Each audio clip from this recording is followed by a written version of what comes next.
Hey, time for another out of this world story from our space. I caught my brother in bed with my wife. I don't know how to deal with this. This was actually almost 5 months ago. Yet I feel like I was stabbed in the heart 5 seconds ago. I'm a delivery driver for FedEx, so I'm never away from home. So why is my wife always complaining that I'm away for too long? One day, my brother tells me he wants to go on vacation. I'm like, where to? He wants to go snowboarding. That same day, the wife tells me she's going on vacation with her friends. Of course, I believed her. She left a day before brother did, so I thought I had nothing to worry about. I don't have any kids with wife yet. 2 weeks later, my neighbor told me my brother was holding hands with my wife. My brother is married. Somehow, his wife looks like my wife. I always found that weird. I thought since he was old, he mistakenly confused himself with my sister-in-law. I'm coming home from work one day. I go in my house. All I had in my mind was, I need a shower. Go to my room and I see my wife, shirtless, literally sleeping next to my naked brother. I'm not a fighter. I've never been in a fight before, but I grabbed his foot and yanked him off my bed. I start screaming at him. She wakes up and starts saying the typical female crap. It's not what it looks like. I learned they've been going at this for 2 years. After that scenario, I told his wife. This isn't the first person he cheated on her with, so she had enough. She started the divorcing procedures. I did the same. Wife begs me to forgive. I know why she wants a second chance. She'll be homeless. Ex-brother's homeless. I've been with my wife for 4 years. I don't believe in family anymore. My brother was the last relative I counted on. He can rot for all I care. Short and to the point. And now a couple of quick comments before we move on to the update. Zion is next. LeBron starts us off. Wait, she wants a second chance after cheating on you for over 2 years? Tell your wife to kick rocks. You know damn well she doesn't deserve your forgiveness. If you stay with her, it will eat you up alive. If you don't, you will be much happier. She chooses to cheat on you and put your life in danger by having sex with your brother. Your brother was and is homeless, and disease is very rampant in the lower level class. Science has proven it. While you were working, kick her out. Live your life. Because at the end of the day, she chooses to hurt you and to let someone like that be in your life. You are putting yourself up for failure and getting hurt. Michael T6969 says, you're absolutely right. He'll think about it while having sex with her, and other times he's not expecting it to pop into his mind. He'll wonder where she's at when she's away from home. He won't ever fully trust her again. People think it's easy to forgive and work it out after they've cheated, but for the one that was cheated on, it's a daily battle. It's truly not worth the heartache you continue to suffer for the rest of your life with the cheater. The cheater never really regrets it. They regret only getting caught, in my opinion. I lost all respect for my wife after she cheated. We dated all through high school and married after she graduated. I still wonder how many times she actually cheated before she was caught, but I know I'll never know the entire truth, and most likely don't want to know the truth. Update. Ex-brother is on his deathbed. So I have 2 brothers and 2 sisters. I'm in the middle, and total of 5 kids. I was never a parent. I don't know the love of having children, but seeing the pain my parents are going through, it depresses me. I shouldn't wish harm on anyone, especially my family. My mother told me that if you don't speak to your brother because of that whore you married, you're going to regret it. I can't make you, but it's a shame how even family can hate one another. I told her I refused to speak to someone like him, and cried, walking away. My ex-brother is literally on his deathbed. Everyone just assumes he's going to die. I wish him luck. Do I think he got what he deserves? Maybe. Who am I to judge? Do I feel bad? Am I going to miss him? No. Jealousy and hatred is a powerful, powerful thing. To be honest, if I do go talk to him, protected of course, 1, I could still get sick. 2, I'll only make things worse, knowing how much I resent him. I'll probably tell him he got what he deserves. Probably something like, have fun burning in hell. I have nothing good to say to him, so I'd rather just not say anything at all. Forgiveness is out of the question. I asked my wife why did she do it. She said every girl will cheat if they don't have what they want. I asked her, what does she want? She said, a better life.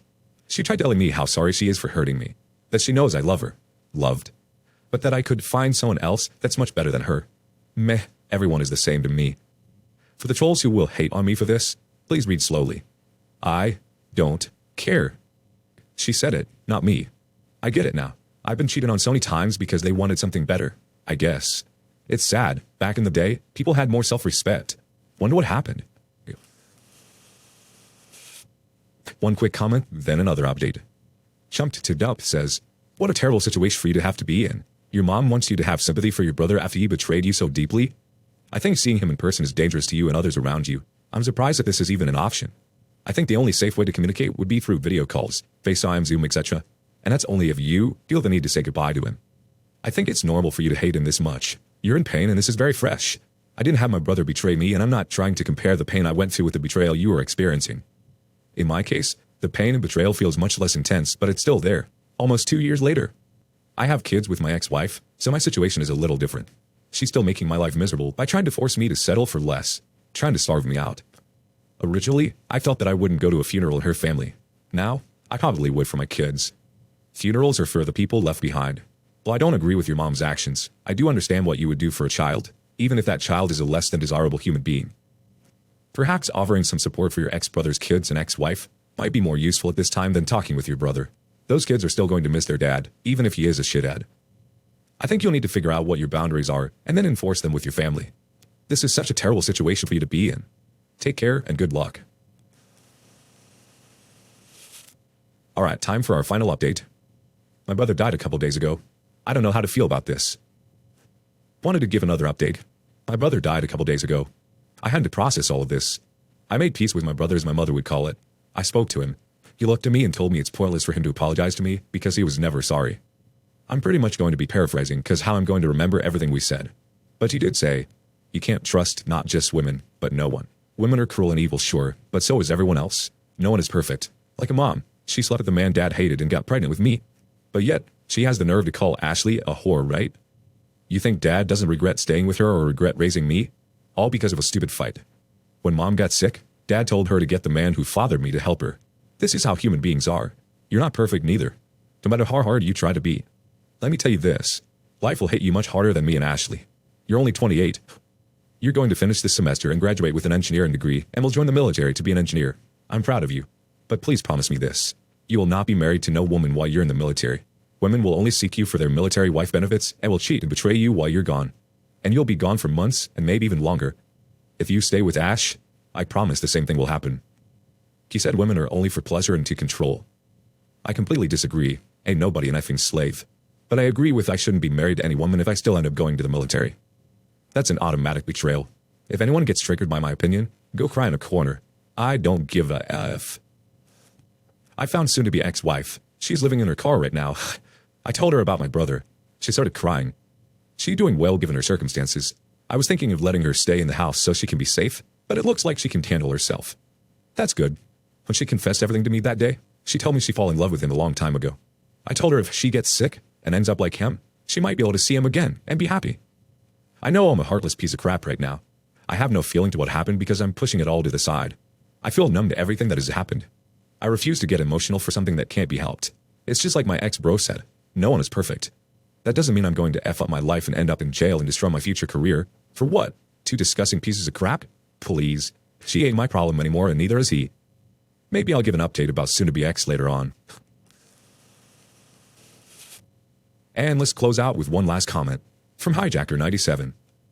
In the end, your brother justified his scumminess with some skewed perception of reality. Or rather, he let himself have a skewed perception of reality by getting caught up with your mom's cheating episode. In the end, that's how scums are made. Justifying scummy behavior is how scums still exist. Here's something I think see in the role of scums. They get scummed by someone before, didn't let go of that pain until they themselves became a scum. And then, because of their behavior, they attract other scums and they get surrounded. From here on, it's a vicious cycle of confirmation, justification of me versus the scummy world theory. Anyone who approaches them with good intention at this time would be written off as naive, stupid, or immature, and it's somehow their fault for not being a scum.